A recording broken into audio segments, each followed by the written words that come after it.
법원의 경우에는 이 타인 사무 처리자라는 개념을 굉장히 좁게 보고 있고 원래 좁았던 이 개념을 더더욱 좁혀가고 있습니다. 그래서 5년, 10년 전까지만 해도 유죄 나왔던 게 지금은 무죄 나오고 이렇게 바뀌는 게 제일 많은 게 바로 배임죄 관련입니다.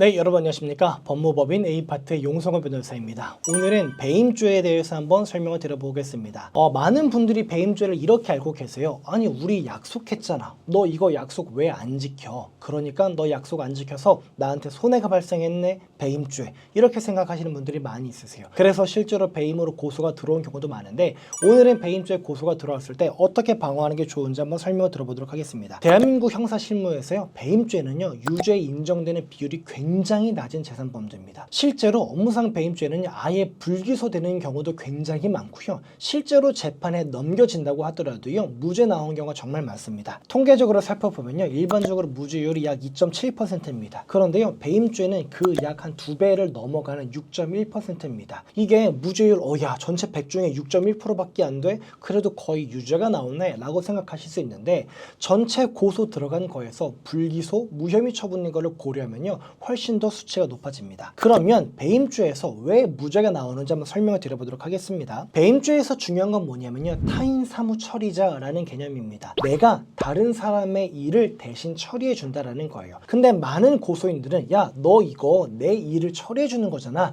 라고 오해하지만 법원의 경우에는 이 타인 사무 처리자라는 개념을 굉장히 좁게 보고 있고 원래 좁았던 이 개념을 더더욱 좁혀가고 있습니다. 그래서 5년, 10년 전까지만 해도 유죄 나왔던 게 지금은 무죄 나오고 이렇게 바뀌는 게 제일 많은 게 바로 배임죄 관련입니다. 많은 분들이 고소하는 게 이런 겁니다. 저 사람이 저한테 돈을 빌려갔습니다. 분명히 갚기로 했어요. 매달 이자 지급하기로 했고 1년 뒤에 원금 다 갚기로 했습니다. 그런데 안 갚았습니다. 사기로 고소합니다. 그리고 배임으로도 고소합니다.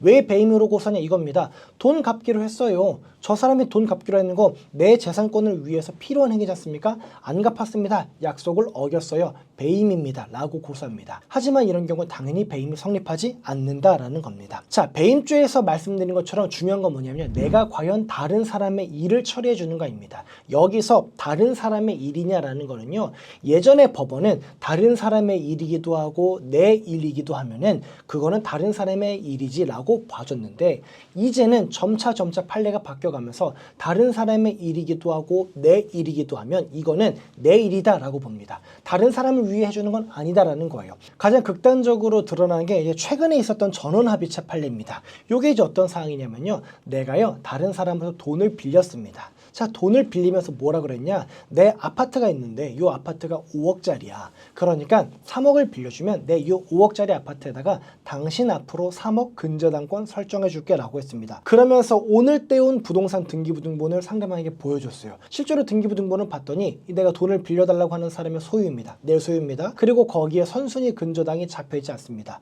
그러면서 상대방에게 돈을 빌려달라고 합니다. 상대방이 그래, 이 정도면 믿을만 하지 라고 하고 3억을 빌려줬습니다. 그런데 내가 3억을 받은 다음에 상대방 앞으로 저당권을 설정해 주기로 했는데 그러지 않고 알고 봤던 이 사람은 은행으로부터 대출을 받기로 했었고 그래서 은행으로부터 3억을 대출받고 은행 앞으로 오히려 3억의 근저당이 먼저 설정이 되었습니다. 나중에 저 사람이 왜 내 앞으로 근저당 설정 안 해줘라고 했더니 내 입장에서 계속 둘러댔겠죠. 그러다가 이제 돈을 빌려준 채권자가 나중에 이 등기부등본을 떼보니 본인 앞으로 3억을 근저당 설정해 주기로 했는데 알고 보니까 은행 앞으로 3억을 근저당을 설정해 줬다는 겁니다.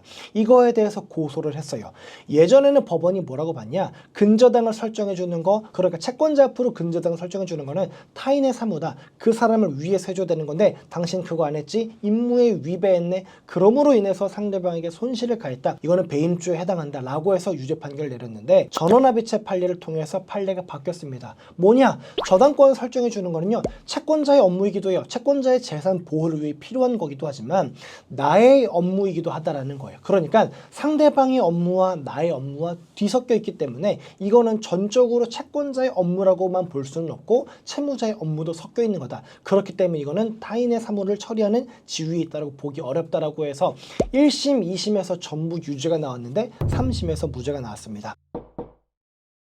영상 정리 한번 해보도록 하겠습니다. 배임죄에서 중요한 게 뭐라고 말씀드렸죠? 타인 사무 처리자입니다. 이 타인 사무 처리자는 뭐냐면요, 내 업무는 하나도 없고 전부 다 다른 사람의 업무를 처리해주는 경우가 있어야 된다는 거예요. 우리가 일반적으로 약속을 지키지 않았다라고 해서 배임으로 고소된 경우가 상당히 많지만 실제로는 약속을 지키지 않았다라고 해서 배임죄가 성립하는 것은 아니니, 여러분 만약에 배임죄로 고소당하셨다라고 한다면요, 저희 A파트에 문의 주시면 저희가 친절하게 상담 드리도록 하겠습니다. 감사합니다.